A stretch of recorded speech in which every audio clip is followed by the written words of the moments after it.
រដូវប្រាំងនិងរដូវវស្សាប្រទេសកម្ពុជាមានរដូវពីរធំៗរដូវប្រាំងនិងរដូវវស្សារដូវប្រាំងចាប់ផ្ដើមពីខែវិច្ឆិកាដល់ខែមេសារដូវវស្សាចាប់ផ្ដើមពីខែឧសភាដល់ខែតុលារដូវប្រាំងគឺជាពេលវេលាដែលគ្មានភ្លៀងធ្លាក់យើងចូលចិត្តស្លៀកខោអាវស្ដើងៗនៅផ្ទះប៉ុន្តែពេលចេញក្រៅយើងស្លៀកខោអាវគ្របជិតខ្លួនយើងខ្លាចពន្លឺព្រះអាទិត្យចាំងប៉ះលើស្បែកយើងចូលចិត្តផឹកទឹកត្រជាក់ទឹកដូងត្រជាក់ទឹកអំពៅនិងទឹកកកឈូសយើងញ៉ាំម្ហូបក្រៀមក្រោះដូចជាត្រីងៀតជាមួយឪឡឹកញ៉ាំបាយស្រូបទឹកជាមួយត្រីងៀតខែដែលក្តៅបំផុតនៅក្នុងរដូវប្រាំងគឺខែមេសាយើងចូលចិត្តទៅហែលទឹកលេងនៅក្បែរផ្ទះនៅក្នុងខែនេះគឺជាវិស្សមកាលតូចរបស់យើងខែនេះក៏សប្បាយជាងគេដែរព្រោះវាជារដូវចូលឆ្នាំខ្មែររដូវវស្សាគឺជារដូវដែលមានភ្លៀងធ្លាក់យើងចូលចិត្តងូតទឹកភ្លៀងយើងលេងសាចទឹកភ្លៀងដាក់គ្នា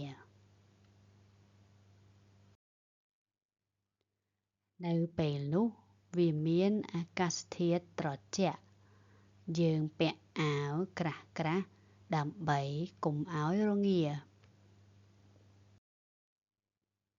យើងចូលចិត្តញ៉ាំស៊ុបក្តៅឬសម្លក្តៅវិស្សមកាលធំរបស់យើងគឺនៅក្នុងរដូវវស្សានេះយើងឈប់សម្រាកក្នុងខែកញ្ញានិងខែតុលាខ្ញុំចូលចិត្តរដូវវស្សាជាងរដូវប្រាំងព្រោះខ្ញុំមិនចូលចិត្តធាតុអាកាសក្តៅ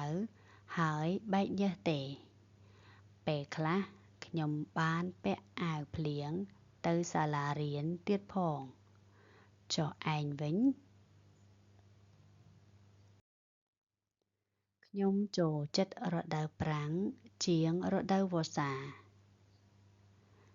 ព្រោះខ្ញុំមិនចូលចិត្តដើរលើផ្លូវប៉ពិចប៉ប៉ាច់រដូវប្រាំងនិងរដូវវស្សាមានសារៈប្រយោជន៍ដូចគ្នានៅពេលដល់រដូវប្រាំងយើងនឹកដល់រដូវវស្សានៅពេលដល់រដូវវស្សាយើងនឹកដល់រដូវប្រាំងពន្យល់ពាក្យវិស្សមកាលជាពេលវេលាដែលសិស្សត្រូវឈប់សម្រាកតាមការកំណត់បវេសនកាល